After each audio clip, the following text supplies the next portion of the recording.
किसी को शक नहीं होना चाहिए कि केंद्र सरकार और राज्य सरकार ये दोनों मिलकर मणिपुर को तबाह करने में लगे हैं। ये दोनों ही अपराधी हैं, कोई अकेला नहीं है, दोनों अपराधी हैं। आपके स्टेट में क्या करा यार इसमें? कोई आके बॉम्बिंग कर रहा है, ड्रोन से बॉम्ब गिराए जा रहे हैं, रॉकेट लॉन्चर से हमला किया जा रहा है, लोग मारे जा रहे हैं, और आपको जरा भी शर्म नहीं है कि आप इसके विषय में कुछ सोचें, कुछ करें। तो ये साफ है कि इसके करने वाले कौन हैं। निश्चित रूप से देश का प्रधानमंत्री, देश का गृह मंत्री, सब कुछ आपकी आंखों के सामने हो रहा है।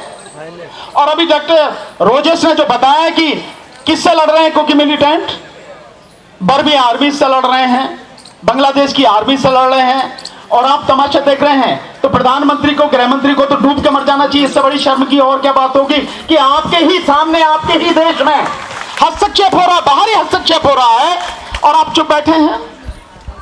और अगर मिलिटेंट कोई भी हो, इतनी आजादी के साथ किसी भी तरह का ऑपरेशन करते हैं, तो मुझे पक्का विश्वास है सरकार की ताकतें उसके पीछे होती हैं। बिना सरकारी ताकत के, बिना सरकारी सपोर्ट के कोई भी मिलिटेंट कुछ नहीं कर सकता है।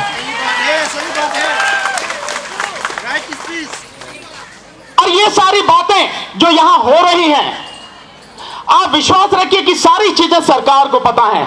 ये आदमी खड़ा है, ये पुलिस का आदमी है, देखो हाथ में हैंडी कैमरा है, ये पुलिस का आदमी है, ये सारी रिकॉर्डिंग कर रहा। और जिस तरह के भी प्रोग्राम होते, सारी रिकॉर्डिंग होती, मोदी बैठ के देखेगा इन्हें, सबके चेहरे देखेगा कि कौन कौन आदमी है, कौन कौन इसमें भाग ले रहे हैं। अभी यहां पर हमारे किसान संगठन के साथी, अभी हमने एक प्रेस कॉन्फ्रेंस करी थी हरियाणा चुनाव को लेके, उसमें भी शुरू से लेके पहले वक्ता से लेके आखिरी वक्ता तक जो बोला था, सारी रिकॉर्डिंग इनके पास है, हम सबकी वो पास है। हमारी रिकॉर्डिंग कर रहे हैं, हमारे विषय में जानकारी रखें। जो मिलिटेंट को नहीं रोकते आप, कौन लगता हो तुम्हारे? उनकी रिकॉर्डिंग करवाओ ना, उन्हें जाकर रोको ना। ये हाथ में चूड़ियां पहन ली, वो बस की नहीं है तुम्हारे के वहां जाकर लड़ सको, उन्हें रोक सको। ये सारी स्थिति है साथियों, लेकिन हमें अंत तक लड़ना है। आपके और हमारे हिस्से में लड़ाई के अलावा कुछ भी नहीं है, संघर्ष के अलावा हमारे हिस्से में कुछ भी नहीं है। हम सब गवाह हैं, हमारे किसान साथी यहां पर बैठे हैं, हम सब इस बात के समा है कि 13 महीने तक किसान आंदोलन में हम लोग लड़े, सड़क पर लड़े। प्रधानमंत्री को जब समझ में आई, ठीक इसी तरह से CNRC का आंदोलन में लगातार लड़े, तब उसको समझ में आई। तो हर बात के लिए यहां लड़ना पड़ता है। और अफसोस कि सरकार की, केंद्र सरकार और राज्य सरकार की नपुंसकता ने इस देश के लोगों को आंदोलन करने पर मजबूर कर रखा है। लेकिन हम आंदोलन करेंगे साथियों, और जब तक हमारा मणिपुर का एक एक भाई, एक एक बहन, एक एक बच्चा सेफ नहीं हो जाता है, हमारी जिम्मेदारी है हमें उसके लिए लड़ना। हम इतना ही विश्वास आपको दिला सकते हैं कि हम आपके साथ हमेशा थे, हम आपके साथ हमेशा हैं, और सरकार की गलत नीतियों के खिलाफ सीना तानकर खुलकर बोलेंगे, लड़ेंगे, और सरकार को झुकाने के लिए लगातार संघर्ष करेंगे साथियों। तो सबसे पहले तो ये है कि गोल्डन दास जी जो है हमारे गोल्डन नेता है। सबसे पहली बात तो ये समझ लो, जब तक हम लोग जो बहुजन के लोग हैं अपने असली नेताओं को नहीं पहचानेंगे, जब तक हमारा कुछ हो नहीं सकता। और मुझे अभी राहुल जी ने बताया है कि ये गोल्डन दास जी जो इस वक्त जेल में हैं, ये इसलिए हैं क्योंकि एक शेड्यूल कास्ट की बच्ची के साथ बहुत ही बेरहमी के साथ बलात्कार और हत्या की गई, उसकी आवाज उठा रहे थे। तो ये जो आवाज उठा रहे थे, ये भारत के संविधान जो कि बाबा साहब डॉक्टर भीमराव अम्बेडकर ने बनाया था, उस संविधान की रक्षा करने के लिए ये काम कर रहे थे। तो ये संविधान की रक्षा करने वाले हमारे नेता हैं। पहली बात तो ये समझ लीजिए। जो SC/ST एक्ट है, SC/ST एक्ट धारा 15A के तहत ये सभी समाज सेवकों की, सभी वकीलों की, सभी NGOs की ये जिम्मेदारी लगाता है कि अगर किसी शेड्यूल कास्ट या शेड्यूल ट्राइब के व्यक्ति के साथ या महिला के साथ कोई भी अत्याचार होगा, तो सामाजिक कार्यकर्ताओं से वो मदद मांग सकता है। और सामाजिक कार्यकर्ता, वकील, NGO ड्यूटी बाउंड है, यानी कि उनका कर्तव्य बन जाता है कि उनकी हेल्प करें। तो ये जो काम कर रहे थे, ये एक अपना संवैधानिक और SC/ST एक्ट का तहत जो इनकी जिम्मेदारी लगाई गई है, एक्ट ने, SC/ST prevention of atrocities act ने उस कार्रवाई को कर रहे थे। जिन जिन व्यक्तियों ने इस काम के अंदर इनके काम में बाधा डाली, वो सब अपराधी हैं। उन्होंने एक अपराध किया है SC/ST एक्ट के तहत ही।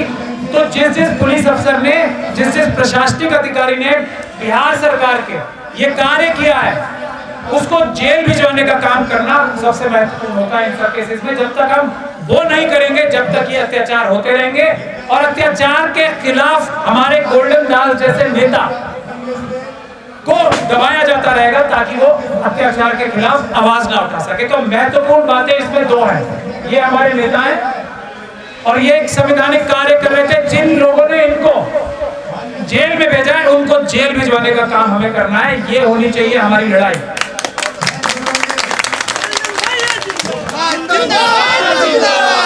अब महत्वपूर्ण बात क्या है, सब लोगों को, अम्बेडकरवादियों को अपनी अपनी जिम्मेदारी निभानी पड़ेगी। सबसे पहले काम तो इनका था।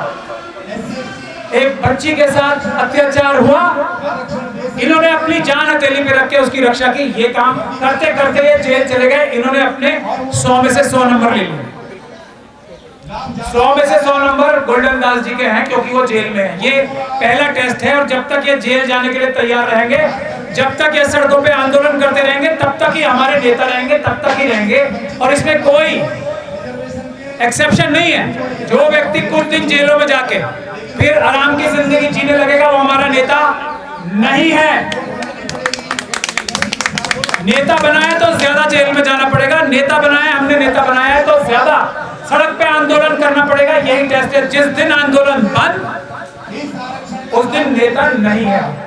ये एक हमें टेस्ट बनाना पड़ेगा। दूसरा, मैं आपको परमानेंट सॉल्यूशन बता रहा हूं। दूसरा, इनकी जिम्मेदारी गोल्डन दास जी की समाप्त हो गई है। 100% निभा रहे हैं और निभाते रहेंगे, क्योंकि ये जेल जाने को तैयार। दूसरी जिम्मेदारी, जो ये बहुजन मीडिया हब है, प्रेस की दूसरी जिम्मेदारी होती है। वो बहुजन मीडिया हब ने भी, बहुजन समाज की जो ये मीडिया खड़ी है, जो ही मीडिया है, आप ही लोगों, बाकी ये टीवी चैनल वाले ये सब बेईमान लोग हैं, क्रिमिनल्स हैं, ये मीडिया नहीं है। आप सब लोग अपना फर्ज निभाने के लिए यहाँ जंतर मंतर पे ये मीटिंग बुलाई है आपने भी अपना फर्ज पूरा किया। लेकिन अभी फर्ज ये पूरा नहीं हुआ है। इस मुद्दे को ना सिर्फ गोल्डन दास जी के, बल्कि उस बच्ची के मुद्दे को भी उसके अंजाम तक पहुंचाने की जिम्मेदारी मीडिया के लोगों की है। तब तक इस बात को लोगों को भूलने ना दें। उसके बाद आती है हमारी जिम्मेदारी, वकीलों की जिम्मेदारी, कि अदालतों में न्याय दिलवाने की जिम्मेदारी बहुजन समाज के वकीलों की है।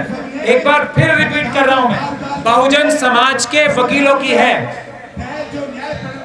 ये काम भी है हमारा और इसीलिए मैं यहाँ पे सड़क पे भी हूँ। लेकिन जो बहुजन समाज का वकील अपने आप को वकील बोलता है, सुप्रीम कोर्ट, हाई कोर्ट और पता नहीं कहाँ के वकील है सब, अगर वो इन केसेस में आगे बढ़ के अपनी जान हथेली पे लेके काम नहीं करते, सिर्फ सड़कों पे आके भाषण देते हैं, जो काम मैं अभी कर रहा हूँ, तो वो भी अपना काम पूरा नहीं करेंगे।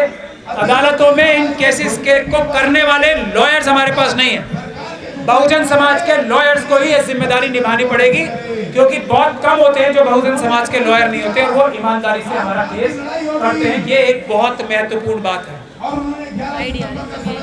ये है 3 में बड़े बड़े मुद्दे, और इसके लिए इस केस को भी हमें हर केस को मिसाली केस बनाना पड़ेगा, वरना जो कार्य हो रहे हैं और हर केस का जो अंतिम ताकत है, वो मैं हर जगह बोलता हूँ, यहाँ भी बोलूंगा, जो चुनाव जब तक मत पत्र से नहीं होंगे, ये अत्याचार करने की ताकत किसी भी सरकार के पास रहेगी। आज बीजेपी और आरएसएस के पास जो ताकत है, वो मत पत्र से चुनाव ना करा के ईवीएम के जरिए चुनाव कराने की है। तो हम अपने हर आंदोलन में ईवीएम का भी मुद्दा साथ में रखें, क्योंकि बुनियाद ये जहर फैलाने की ताकत जो आती है वो ईवीएम के जरिए आती है। मुझे यही आपसे कहना है। आप कुछ लोग अगर सवाल पूछना चाहते हैं तो पूछ लें।